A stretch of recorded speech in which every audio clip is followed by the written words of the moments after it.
Bonjour et bienvenue dans ce nouvel épisode du podcast Éveil et Résonance. Aujourd'hui, on va aborder une phrase que beaucoup de femmes ont entendue lorsqu'elles vivaient une relation sous emprise. Peut-être que toi aussi on te l'a dit.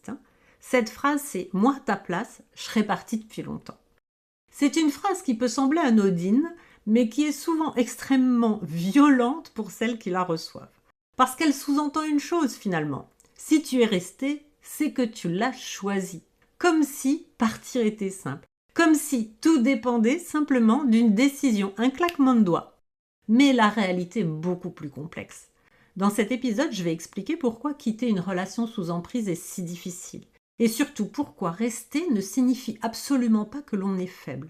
Comprendre ces mécanismes est essentiel parce que cela permet aussi de se libérer de la culpabilité. Tout d'abord, ce qu'il faut comprendre, c'est que l'emprise ne s'installe jamais d'un coup. Quand on observe une relation toxique de l'extérieur, on voit souvent la situation telle qu'elle est à la fin de la relation. Et forcément, vu de l'extérieur, certaines choses peuvent sembler évidentes. Mais ce que l'on oublie souvent, c'est que l'emprise ne s'installe jamais brutalement. Au début, la relation est même souvent très intense. Il peut y avoir beaucoup d'attention, beaucoup de présence, une sensation très forte d'être comprise, et on a même parfois l'impression d'avoir enfin rencontré la bonne personne. Certaines femmes décrivent même ce début de relation comme quelque chose de presque magique. Et ça, c'est hyper important de le comprendre parce que c'est justement ce début très positif, très intense qui crée l'attachement. Puis progressivement, certaines choses commencent à changer. Au départ, ce sont des petites remarques, des petites critiques. Tu es trop sensible, tu exagères, mais tu te fais des films. Et comme la relation a commencé de manière hyper positive, la personne ne remet pas tout en question. Elle se dit « ouais, c'est pas grave, il a peut-être raison, je vais faire attention maintenant ». Et c'est souvent comme ça que le piège commence à se refermer progressivement. Vient aussi donc la manipulation et le doute. Dans les relations sous emprise, la manipulation est rarement brutale, c'est pareil. Au départ, elle est souvent très subtile. Petit à petit, la personne peut te faire croire que tu exagères par rapport à la situation, tu interprètes mal les choses, tu es beaucoup trop émotive, voire même tu provoques les conflits. Et à force d'entendre ce type de discours, quelque chose commence à se produire.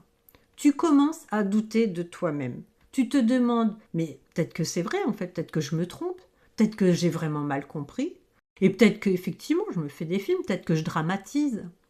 Et ce doute, il est extrêmement puissant. Parce qu'à partir du moment où tu ne fais plus confiance à tes propres perceptions, il devient beaucoup plus difficile de poser des limites. Ajouté à cela, il y a l'isolement et la confusion mentale. C'est un autre mécanisme très fréquent dans les relations sous emprise, l'isolement. Cet isolement ne se met pas forcément en place non plus de manière brutale, il peut être très progressif. Petit à petit, certaines relations s'éloignent.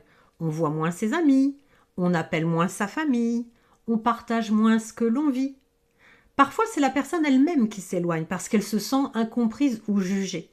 Et parfois aussi, cet isolement est bien entendu encouragé de manière plus ou moins subtile. Par exemple, ta famille ne t'a jamais vraiment soutenu. Tes amis ne comprennent rien à notre relation. Mais en fait, les gens qui gravitent autour de nous veulent juste nous séparer. Et progressivement, quelque chose d'important disparaît. Les repères extérieurs. Quand on est entouré, on peut raconter ce que l'on vit. On peut confronter son ressenti. On peut entendre un autre regard. Mais lorsque l'isolement s'installe, ces miroirs disparaissent.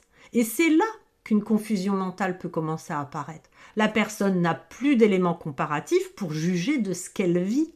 Elle ne sait plus vraiment si ce qu'elle ressent est légitime. Et elle peut se demander, mais est-ce que c'est normal? Est-ce que toutes les relations sont comme ça? Est-ce que c'est moi qui exagère? Et dans cet état de confusion, il devient encore plus difficile de prendre du recul. Parce que lorsque les repères extérieurs disparaissent, la personne finit souvent par se fier uniquement au discours de l'autre. Et c'est exactement ce qui renforce l'emprise. Donc du coup, cette manipulation, cette mise en doute va entraîner une perte progressive de confiance en soi. C'est l'un des effets les plus destructeurs de l'emprise. C'est la perte progressive de la confiance en soi.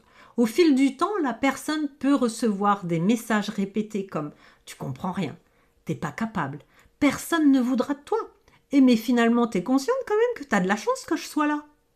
Et ces phrases, lorsqu'elles sont répétées pendant des mois, voire des années, elles finissent par s'inscrire profondément. Même si une partie de toi sait que ce n'est pas vrai, une autre partie commence à y croire. Notre système de croyance, en fait, est modifié. Et à ce moment-là, partir devient extrêmement difficile. Parce que tu peux avoir l'impression que tu vas jamais y arriver seul, puisque de toute façon, tu n'as pas de valeur et personne ne va te croire. Il faut aussi que l'on aborde la notion de peur. Dans les relations toxiques, il y a aussi la peur. La peur peut prendre différentes formes. Parfois, c'est la peur des réactions de l'autre, la peur des colères, la peur des menaces, la peur des conflits. Dans d'autres situations, la peur peut être plus diffuse. On peut aussi avoir peur de se retrouver seul, peur de ne pas réussir à reconstruire sa vie. On peut avoir peur de l'inconnu aussi souvent. Parce que même si on est en souffrance, le cerveau, lui, il nous met sur ce qu'on connaît. Ce qu'on connaît, ça le rassure. Donc finalement, on est peut-être mieux dans la relation qui nous fait souffrir plutôt que de partir vers l'inconnu. Et la peur peut devenir un véritable frein à l'action. Parce que lorsque la peur est très présente, elle peut paralyser complètement la capacité de prendre des décisions. Et puis un jour, il y a un moment où quelque chose bascule. Malgré tous ces mécanismes, un jour, beaucoup de femmes finissent par partir. Mais ce départ ne se fait presque jamais sur un simple coup de tête. Il ne se fait pas non plus du jour au lendemain. Très souvent, ce moment arrive lorsque la personne a atteint une forme de limite intérieure. Un point où quelque chose en elle dit simplement « je peux plus supporter ». Ce moment ne ressemble pas toujours à une grande révélation. Parfois, il arrive après une dispute de trop, une humiliation de trop, une situation qui franchit une limite que l'on ne pensait jamais voir franchie. Et à ce moment-là, il y a quelque chose qui bascule. Alors, ce n'est pas forcément que tout devient clair d'un coup, mais la personne sent profondément que ce qu'elle vit n'est plus supportable. Et pourtant, elle a essayé de comprendre, de dialoguer, de s'adapter, de pardonner. Elle a tout fait pour essayer de sauver la relation. Mais à un moment donné, l'énergie pour continuer à supporter la situation d'emprise s'épuise complètement. Et c'est souvent là que le départ devient possible. Pas parce que la peur disparaît, pas parce que tout devient simple, mais parce qu'au fond d'elle, la personne sait que rester lui ferait encore plus de mal que partir. Et ce moment-là est souvent un moment très puissant, parce qu'il marque aussi le début d'un mouvement intérieur, celui de reprendre son pouvoir sur sa propre vie. Si tu as vécu une relation sous emprise, j'aimerais surtout que tu retiennes une chose importante. Le fait que tu sois resté ne signifie absolument pas que tu es faible. Cela signifie simplement que tu étais prise dans des mécanismes psychologiques puissants qui peuvent toucher n'importe qui. L'emprise, la manipulation, l'isolement, la perte de confiance en soi, tout ça crée un système dans lequel il devient extrêmement difficile de prendre du recul et de partir.